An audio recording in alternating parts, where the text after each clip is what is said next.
I want you to take a second to think about learning this, right? Or, your kids learning this or whatever in school.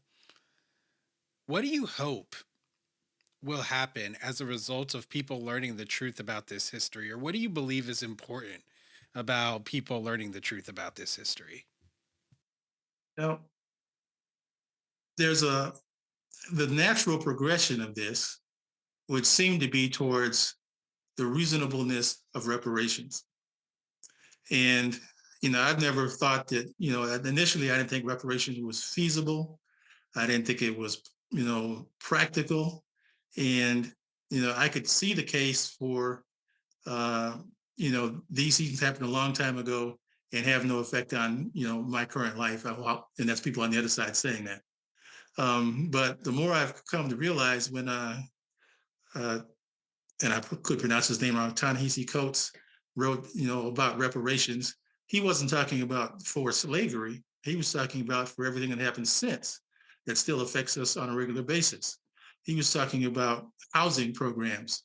And the middle class in America was built by, in a lot of respects, through FHA loans and VA loans. And the veterans came back and had a GI Bill and went to college.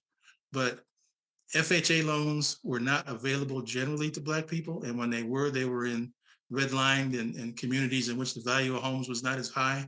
They Just weren't for available. our audience who doesn't know, would you mind explaining what FHA loans were, like exactly? Federal Housing Administration, there was laws passed to make low income loans available to people. For FHA, you might pay as little as like 3.5% down at that time, or even less. For VA loans, you have no interest loans. So people could all of a sudden buy houses that they couldn't afford to buy otherwise. At the same time, the suburbs were being established, and they were using government money through the FHA program to build houses. There was a Levittown, the guy named Levitt, and built several communities. It started in New York, and they built all these communities, but they were only available for white people. So the suburbs were built; white people could live there. Their uh, wealth increased because of home ownership. They had something they could pass down to their relatives.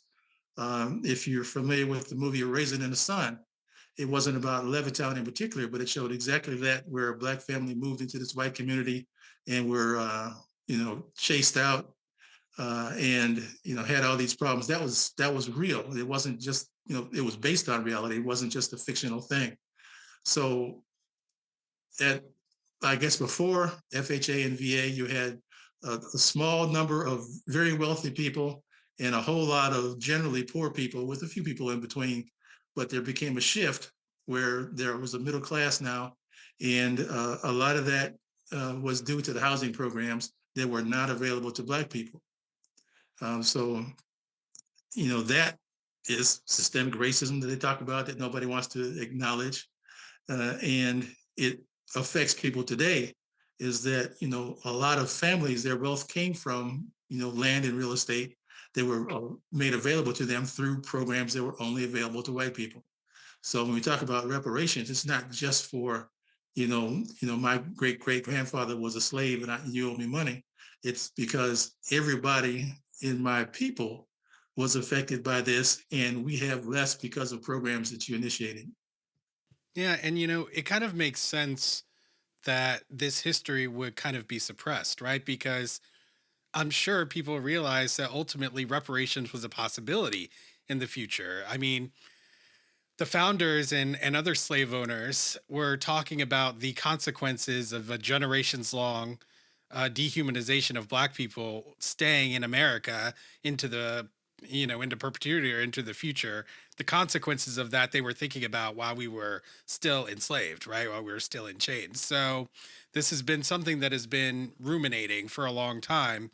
And ultimately, reparations, I'm sure, was imagined by people who felt like they would kind of be on the hook, if you will, for the money, or the country would be on the hook, however you want to think about it. But yeah, so it all goes hand in hand. You're right. Like suppress the history. Nobody knows about it. Nobody even believes that reparations are a thing that we should be working towards.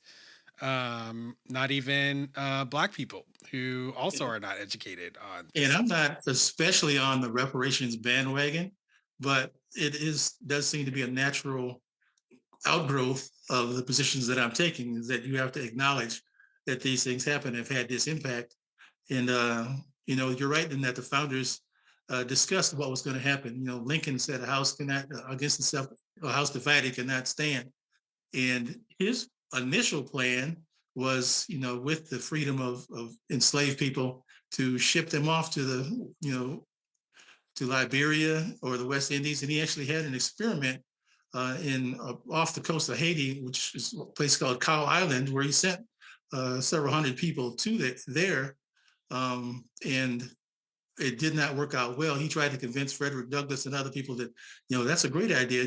Don't stay here. And Frederick Douglass said, "No, we have built this country, and this is our country now." So,